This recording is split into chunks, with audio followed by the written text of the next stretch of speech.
Today, as always, I find it worthwhile, a very worthwhile endeavor, to speak about our country and its latent potentials exemplified by those of you here, millions of others who you now represent. A country has never been in short supply of those who tell truth to power. But finding those opportune, such as you are now, to execute the clarion call of nation building. However, despite the foregoing, the Nigerian youth has, since our nation's return to democratic rule in 1999, been kept on the wings and fringes of leadership. By the position of this document, we refuse to see the Nigerian youth as merely a representation of tomorrow's leadership, but a distinct social category of people who are educated, competent, and prepared for the task of today's leadership. A few examples of our national history buttress the fact that when given the opportunity, the Nigerian youth possesses the capacity to lead, and to lead with distinction.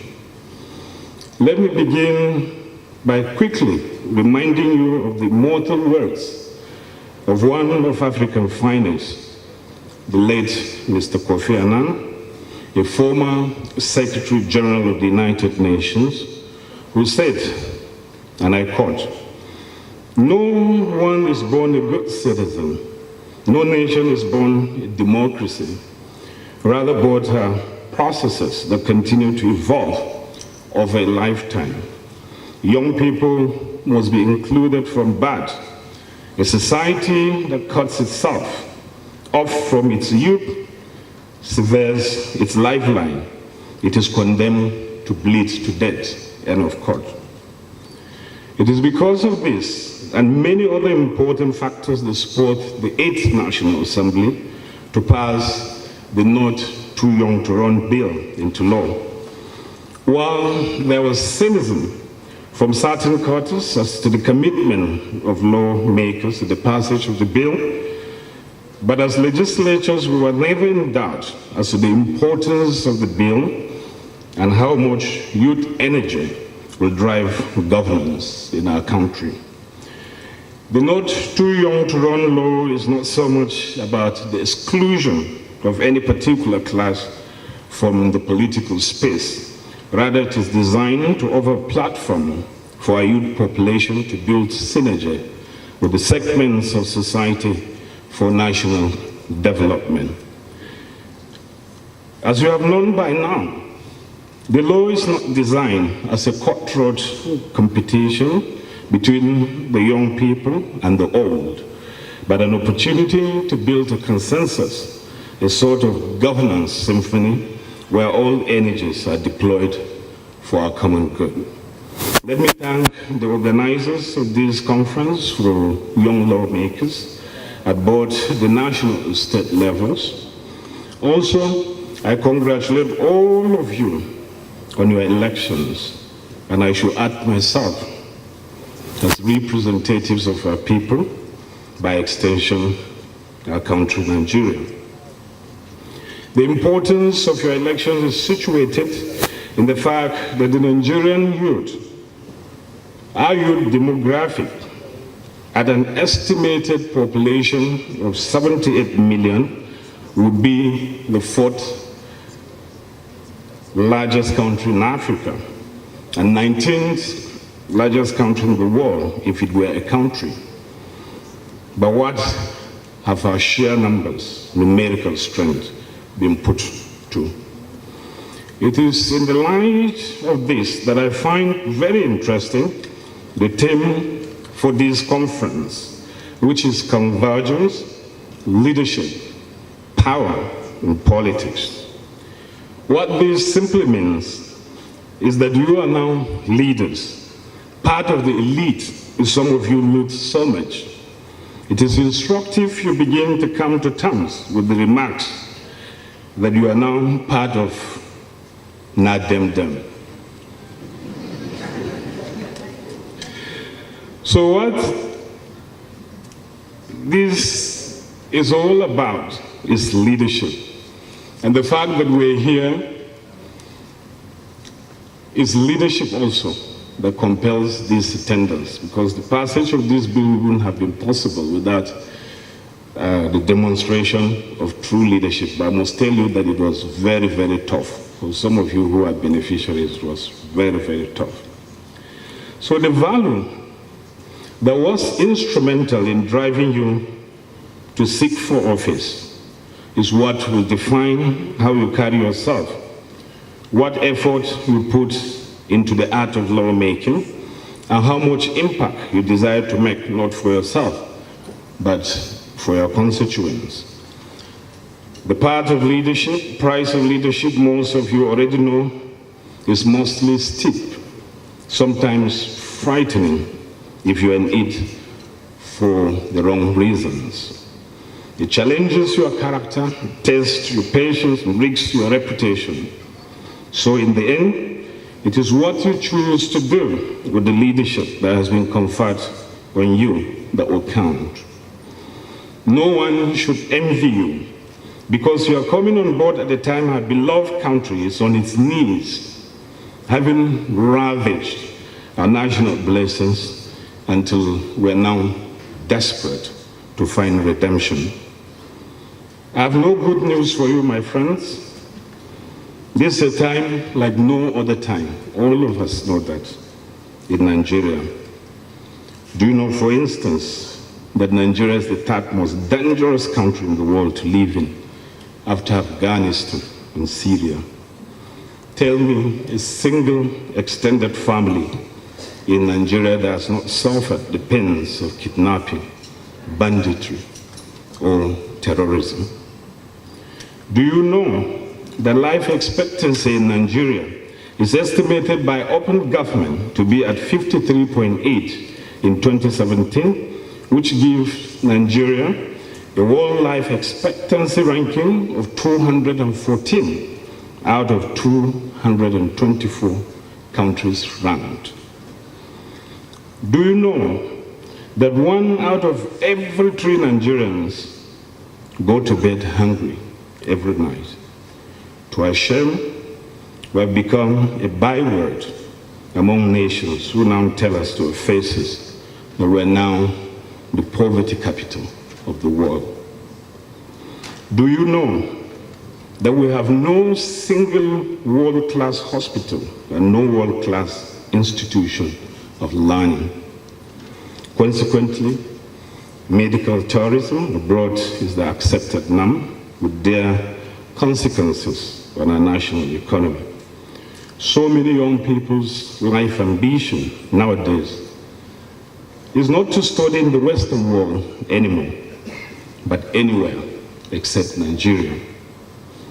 No need to remind us that unemployment is now officially at nearly 30%, if not more.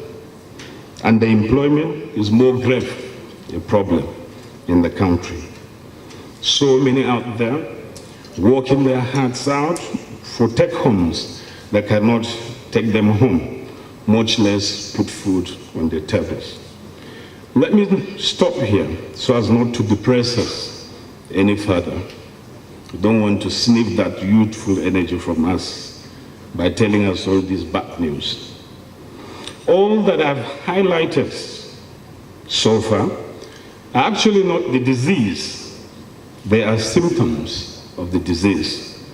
We have no parallel in our history, as nothing in Nigeria's history prepares us for this. Nigeria's real disease is lack of leadership. I've always disagreed with all those who say our major national disease is financial corruption. Rather, the real disease has been the absence of true leadership, which in turn breeds moral corruption and wickedness. Get a true leader that solves moral corruption and wickedness. When that happens, you will search for financial corruption to no avail. Unfortunately, the leadership model we have practiced so far is the kind of leadership that produces sycophants who are expected to serve their political godfathers, not the people. Our so-called leaders have mastered the art of political witchcraft, so much so that if you are independent-minded, as some of you want to be, you are automatically disqualified. And if for any reason you are picked, then you have to surrender your soul for them to eat in small bites until you become their worshiper. In the midst of this pandemic sycophancy, our so-called godfathers expect us to fit in and not to stand up or to make the difference. We need leaders who will lead us to build a nation and serve others, not godfathers who demand that we worship and serve them rather than serve the people. For you trailblazers who carry the burden and the promises of a generation that must not fail, if you are ever going to get there, it must be on the wings of discipline that produces character. This is because without character, you cannot be men and women of influence. And without influence, you can't change anything. Character means that you cannot be separated from your word, a quality no godfather in history ever possessed. Character is not only that your word is your bond, but that you are actually what you pretend to be. While godfathers always pretend to be something other than who they really are, leaders do not. Imagine where we will be as a nation if all the godfathers who lead our political landscape become what or who they pretend to be. Those of you who must grow to become the leaders our nation is yearning for must be prepared to stand for the truth, regardless of who is for or against it, or even when the consequences are severe and dire. You must be prepared to afflict yourselves in order to bring comfort to our people who are broken. You must be reminded that true greatness only comes while serving others and not when serving yourself or any godfather. Above all, what will define you as a triumph or tragedy in this journey is, like I've said, discipline. Because everything that has ever gone down in life is traceable to indiscipline. I've no doubt that you are all familiar with the maxim, power corrupts, and absolute power corrupts absolutely. If you look at our history, you will find it's true with strong men that have abused due process, spurned the rule of law, men who have no regard for others except their own interests. Why? Power. You are all witnesses to the serial nepotistic abuses across boards, federal, state, local levels, of those who wield power. Will that be your legacy? Will you stand differently? To stand differently does not mean to be unreasonable, but to take firm and decisive action that are in the interests of the people. For you, it begins with the choice of leadership in your various assemblies. If you have followed closely the antecedents of the National Assembly, it has often charted a leadership course, a leadership of the legislature that is determined by external interests will never find the convergence to legislate for the people or to hold the executive to account. That has been the bane of state assemblies in Nigeria, and we pray it doesn't become the bane of the National Assembly. In this regard, as fresh legislators who are youth, you need to demonstrate acute perspicuity that you will define the kind of leadership that will be answerable to you, the representatives of the people, and to the people you represent, not to some godfathers who live only for themselves. Will mistakes be made? Certainly. Can you, with the future before you, learn from it and avoid the pitfall of the past? Definitely. In your new calling, it is germane that you shun the arrogance of power. If you do not stay connected to the grassroots and those who have yielded their mandates to you, you will ultimately pay the spring price of the polls. The Nigerian voter is becoming increasingly aware of the power of the ballot, and they demonstrated it in some states where the last elections truly counted. My home state of Bauchi is one such place where the people thought an incumbent that arrogance of power is fatal. You can imagine a situation where a governor will refer to the votes of a whole constituency as insignificant. But in the end, it was the insignificant votes in court that ended his driving desire to return to office.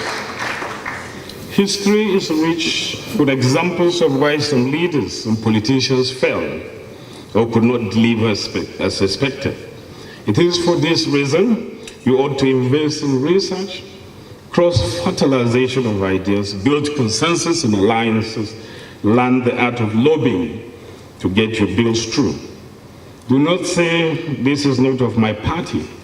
Politics means reaching out to all, but never lose sight of the long-term goal of representing your people, state, and country as a whole. The demands will be tasking. After all, governance is a convergence of leadership, power, and politics. As you prepare for the task at hand in the next few days, remember you are the beacons of a new Nigeria, and in this regard, you cannot fail. Thank you. More power to the Nigerian youth. May God bless you, and may God bless the Federal Republic of Nigeria.